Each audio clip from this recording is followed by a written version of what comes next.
20, 30 years particularly. We've almost doubled in size just in the last 20 years. How is your relationship now? Still golden with Rusher and Baker? Yeah, I think we're going to do well there. You know, he's got severe economic constraints like other counties and state people, but he's been here a good bit. He was here just the other day for an event at Heather Hills.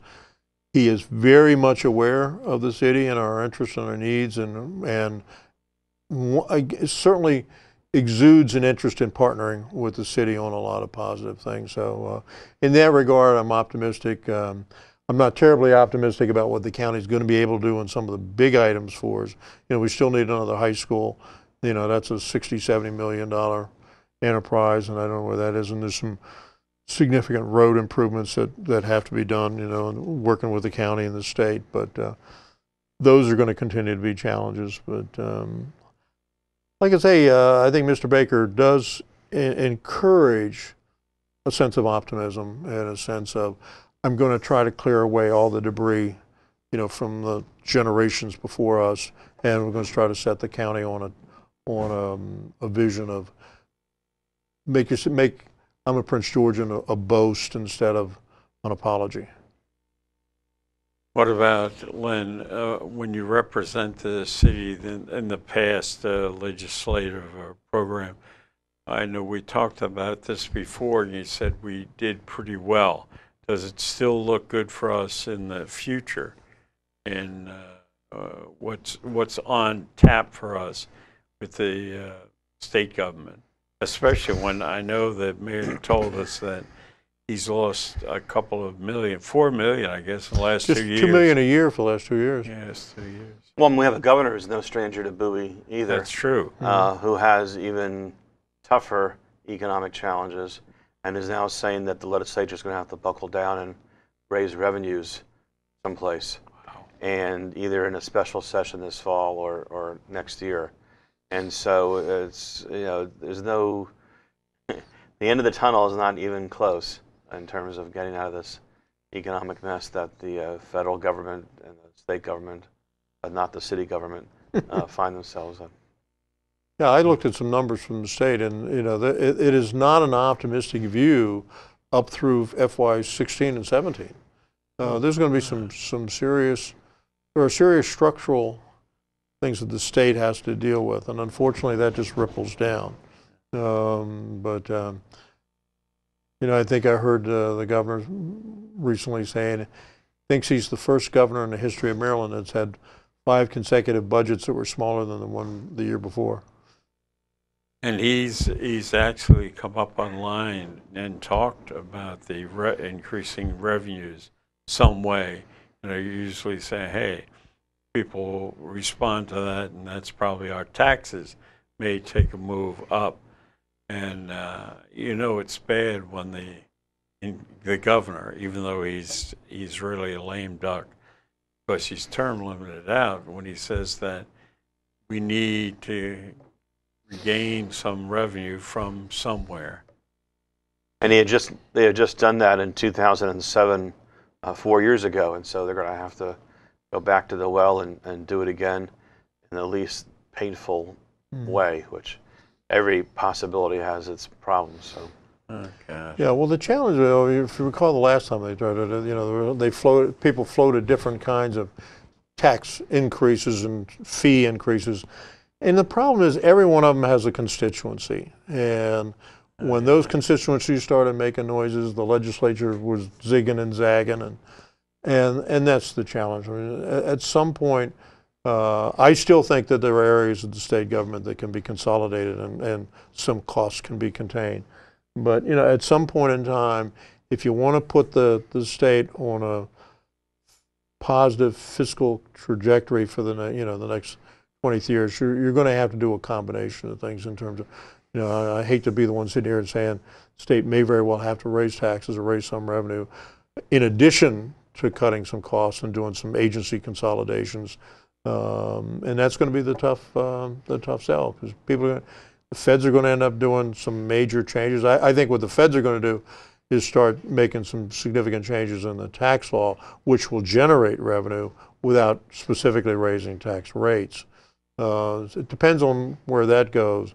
You know, whether folks see that as a double hit or a single hit or whatever. So, but it's not going to be a pleasant time, you know, to be in Annapolis or be in Washington D.C. in the next year, 18, 24 months. How about the county council? You know, I have little, personally, I have little respect for our county council and the people on it. What they don't do, I know a lot they don't do. And what they do seems to me to be not prioritized. Is there, with the new election year, is there a possibility that the face of the county council will improve? It will get, and the county executive, as well as people like yourself, Mayor, and the other people in this community will get a break from the county council? I don't know. The biggest thing that's going to happen to the county over the next few months is the redistricting thing, which will take effect, I guess, on the next upcoming election. But so there's going to be some of the district boundaries will change. Whether that's going to have a substantive effect on either the economic or the philosophical or the structural condition is doubtful. How will it help or hinder the city of Bowie? I've seen somebody. I think Councilman Brady has advocated cutting the city 30,000 in half, which seems to me an absolutely ridiculous approach. And I've seen them cutting off pieces. I've heard we may move north into Anne Arundel County. Our recommendation is that the city be in a single councilmanic district. Smart. And I think that's where we're going to end up. Where District 4 ultimately ends at the north and the south, I think is still in a flexible. That commission has made its recommendations, I think, now, and the county council will act on them probably in the fall. And then of course the big thing is the state has to do major redistricting for our state delegation and for the federal delegation.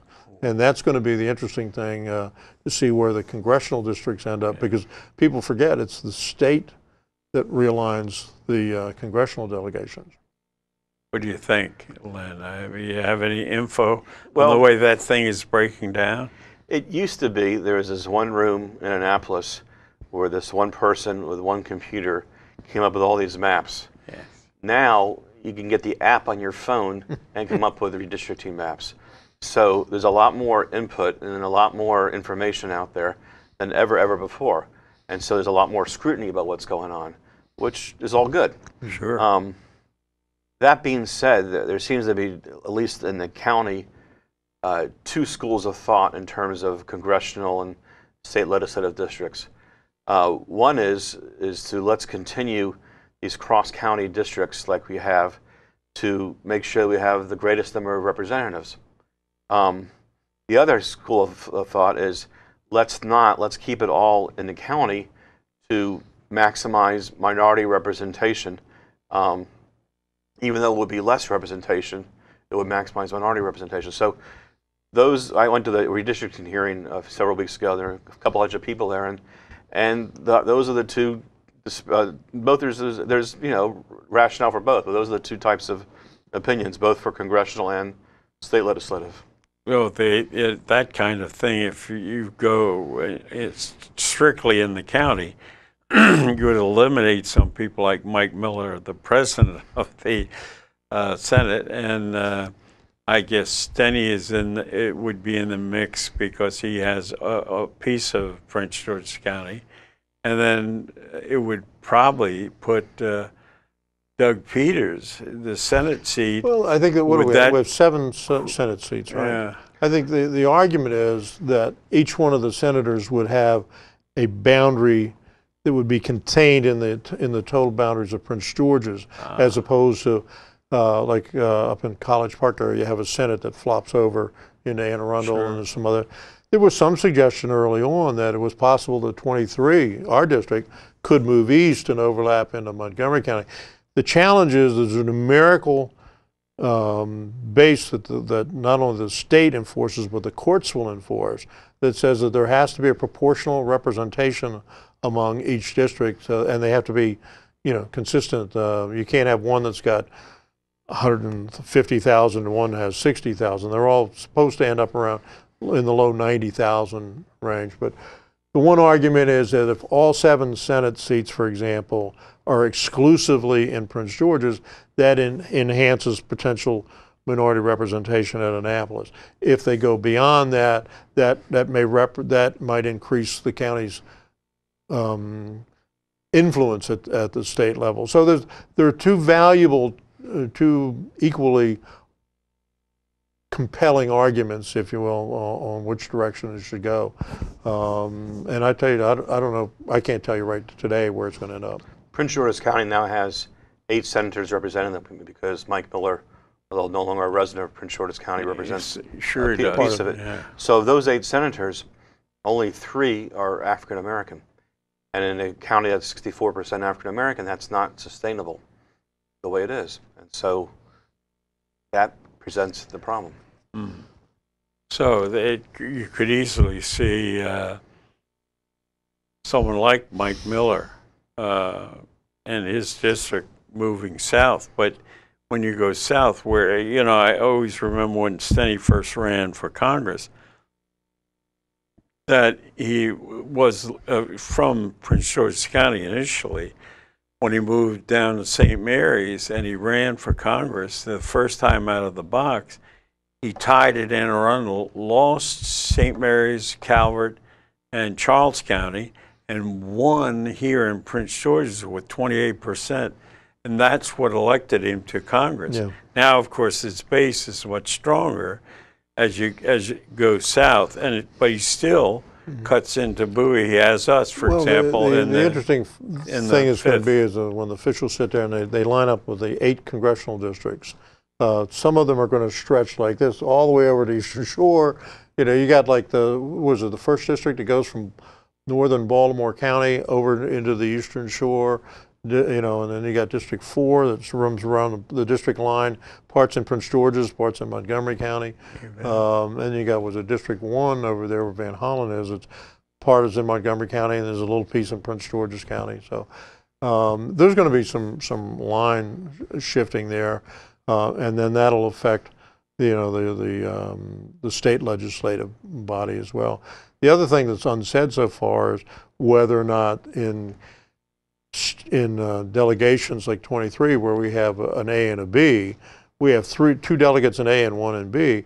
There is one school of thought that says that should be divided into 3 single delegate things. So there would be an A, B, and a C.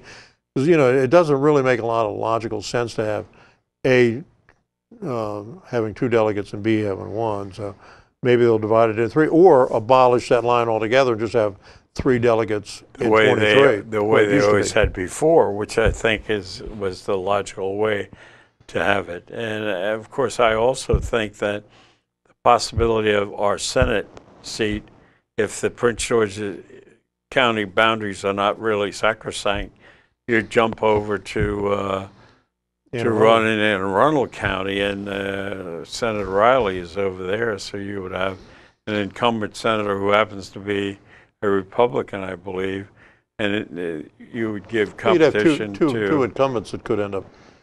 But 10 years ago, the plan adopted by the Governor and General Assembly had the 23rd District go into Crofton. Now it's the Court of Appeals who overruled that, saying you have to respect county boundaries as much as you can. Okay. Congressman Hoyer's district the past 10 years has grown by about 47,000 people, mostly in Calvert County. So he's going to lose that amount. And but the biggest minority growth in his district has been in Charles County and Bowie. And a lot of folks are saying don't take those out because it's a future minority district. Sure. Ladies and gentlemen, I think that's it. It always goes so quickly. At least I have a feeling that Talk of the Town kind of whips by. But we'll be back again soon. And I'm so pleased that you watched this tonight, and we'll say good night, good luck. Hope there's no more hurricanes or earthquakes, which I'm always shocked. Or locusts or frogs. Well, pestilence. Pestilence or anything else.